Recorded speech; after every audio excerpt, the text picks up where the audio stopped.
Bom, vamos lá. Semana passada nós paramos na parte de taxia, né?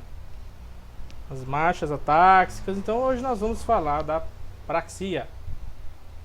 O que é a praxia? Praxia é o simples ato, né? É a facilidade de qualquer indivíduo em realizar uma ação programada, né? Uma ação programada e dirigida até o seu objetivo. Exemplo: eu vou levantar e vou ali fechar a porta.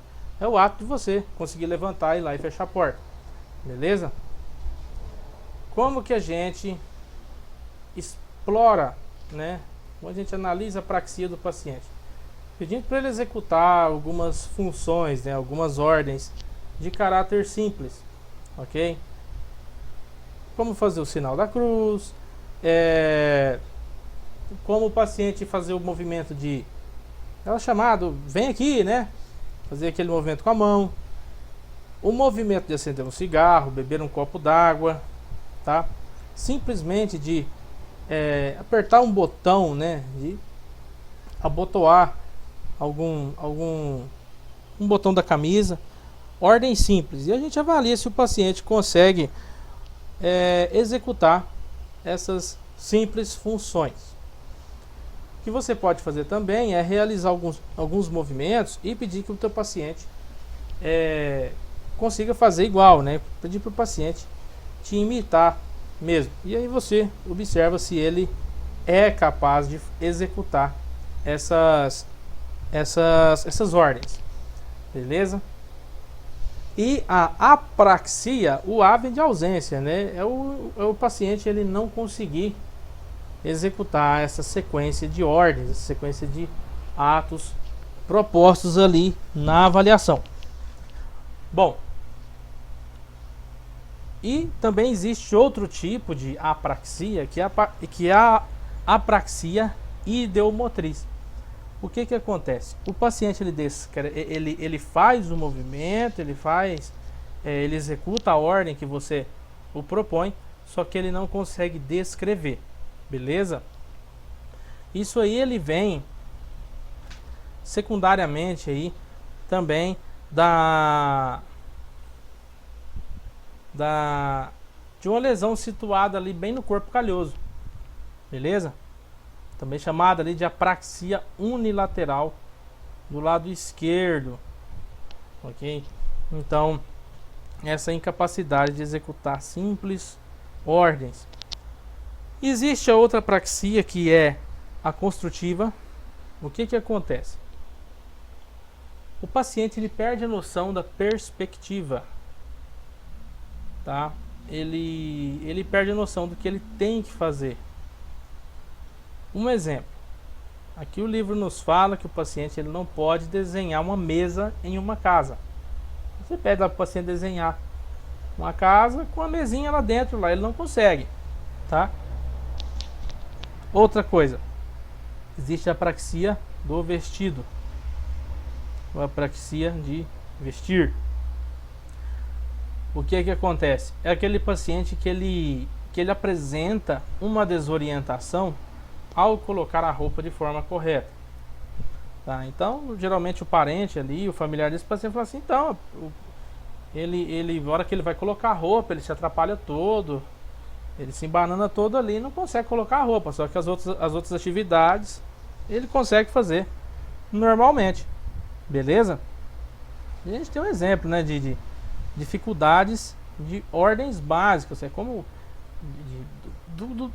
funções do dia a dia, né, como caminhar, como o paciente abrir a boca mesmo, comer, escrever, ok? Então, são coisas básicas do dia a dia que o paciente não consegue executar.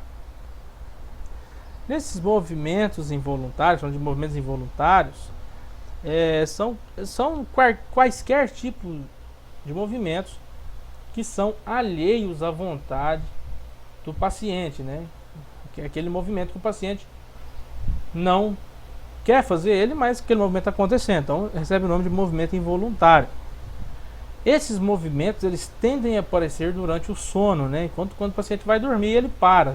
Se é o caso do tremor, né? um tremor aí de média intensidade, o paciente vai dormir, porque está dormindo ele não treme, beleza? Por isso que ele recebe o nome geralmente de transitório, tá? Agora, se o paciente ele ainda tende aí a dormir e ainda continuar, também pode ser permanente, beleza? Transitório, seja ele porque esse paciente tenha tipo assim um horário para ter ele, ou até mesmo que ele começa a ter essa sintomatologia e passa ali alguns dias, ele já não apresenta mais, beleza? Ou daquela outra definição que a gente falou. Como que a gente faz isso? Existem algumas manobras específicas e algumas observações que a gente tem em conta para avaliar esses movimentos involuntários.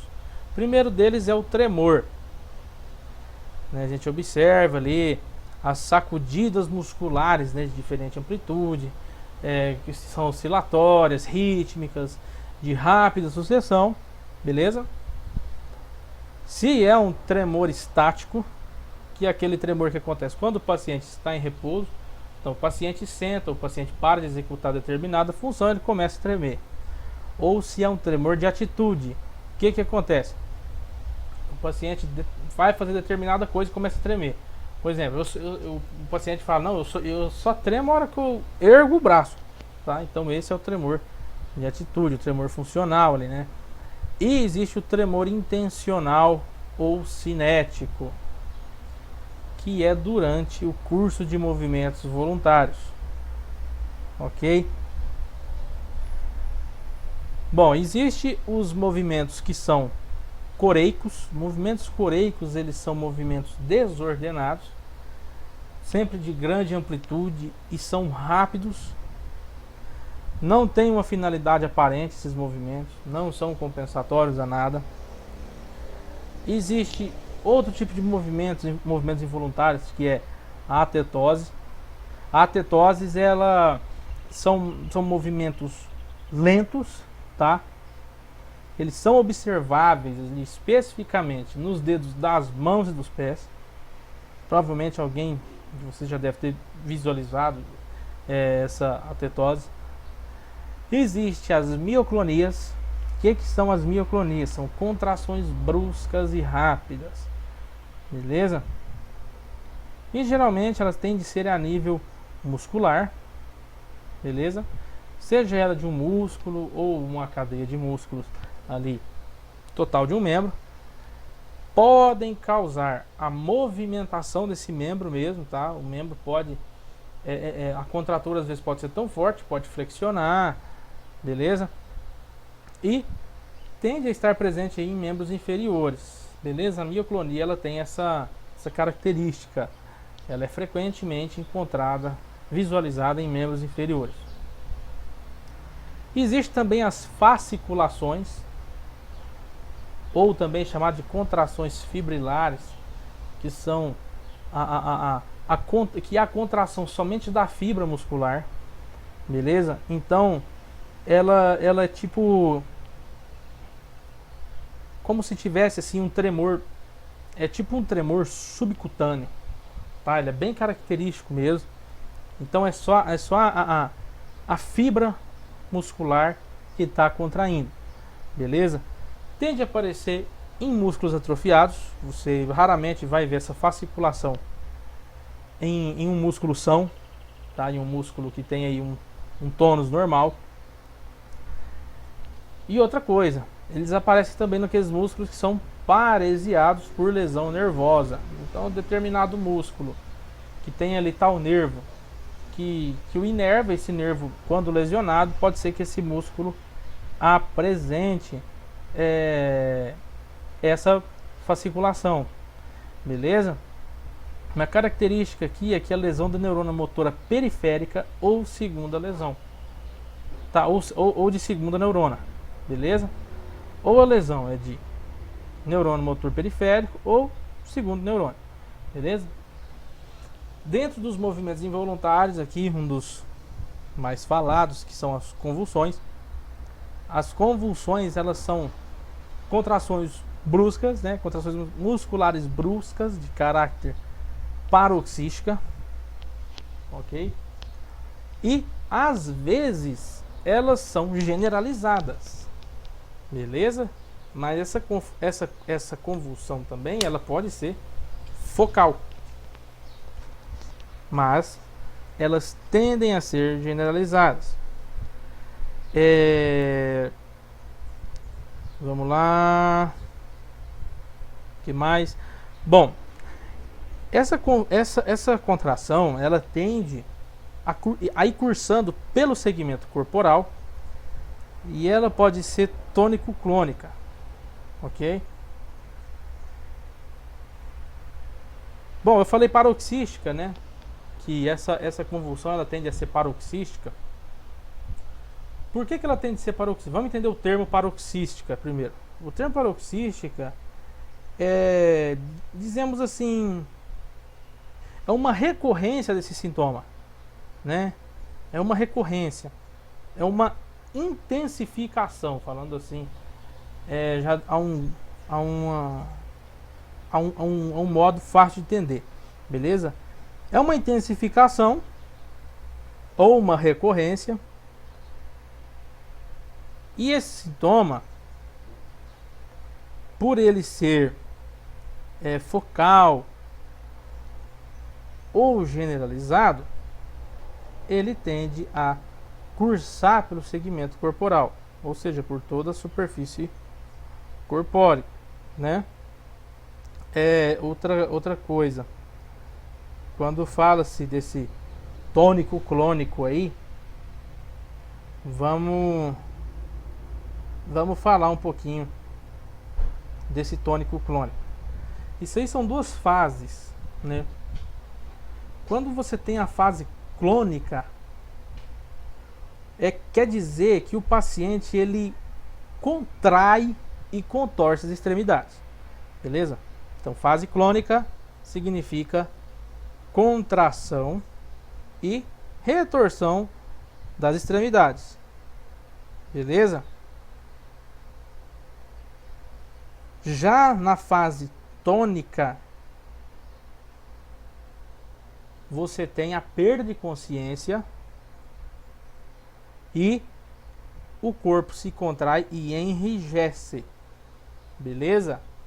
Então, quando fala tônico, é que o paciente perdeu a consciência, caiu e o corpo está contraído e enrijecido. E quando fala clônica, é quando o paciente ele está contraído e ele contorce as extremidades, beleza? O que acontece? Na fase clônica, se o paciente tiver uma convulsão clônica, o paciente pode perder a consciência também, tá? Da mesma maneira da tônica. Agora você coloca, o paciente tá hipertensiva tônico-clônica, beleza? Aí são fases que apareceram no mesmo episódio. Tranquilo, pessoal? E existe os tiques, né? O tique é aquele movimento compulsivo, aquele movimento de caráter compulsivo, que é aquele paciente que fica piscando um olho só, fica retorcendo uma das comissuras labiais, tal. Ele tende a ser evitado pela própria vontade do paciente de forma transitória, certo? Esse tique ele tende a estar concentrado em um mesmo grupo muscular, né? Como eu falei para vocês, aquele paciente que fica piscando o olho e tal, e ele cursa com um tempo curto, né? Brevidade de tempo. Foi como eu falei para vocês aqui, geralmente ele expressa um tipo de face, né? Ele desvia a comissura labial, ele contrai o lábio, ele pisca um olho e tal. Existem as mioquimias. O que são as mioquimias?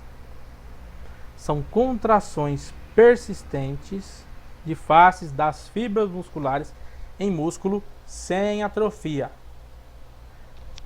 Mas não é a mesma coisa da fasciculação? A fasciculação acontece no músculo com atrofia, beleza? Essa é a diferença. A mioquimia no músculo atrofiado, já a fasciculação é no músculo atrofiado, beleza? afetam comumente ao orbicular dos párpados. Beleza?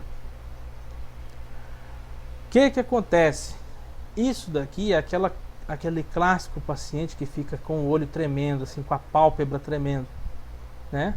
Eu tenho isso daqui. Tem dia que minha pálpebra direita fica tremendo aí 2, 3 dias. Beleza? Pessoal, alguma dúvida até aqui? Tá de boa?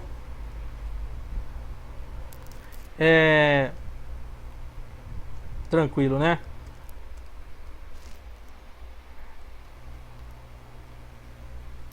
Bom, deixa eu ver aqui o que tá faltando ainda.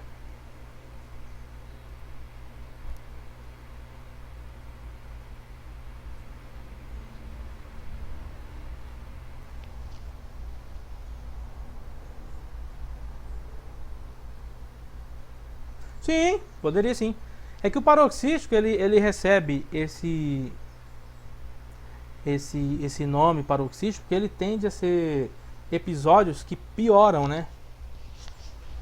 São episódios recorrentes e que vêm cada vez mais pior.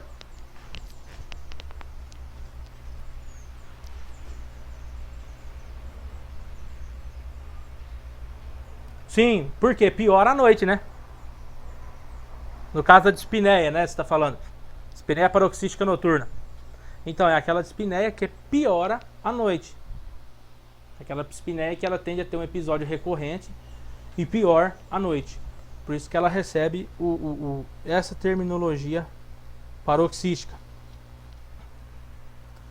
Pessoal, vamos fazer o seguinte então.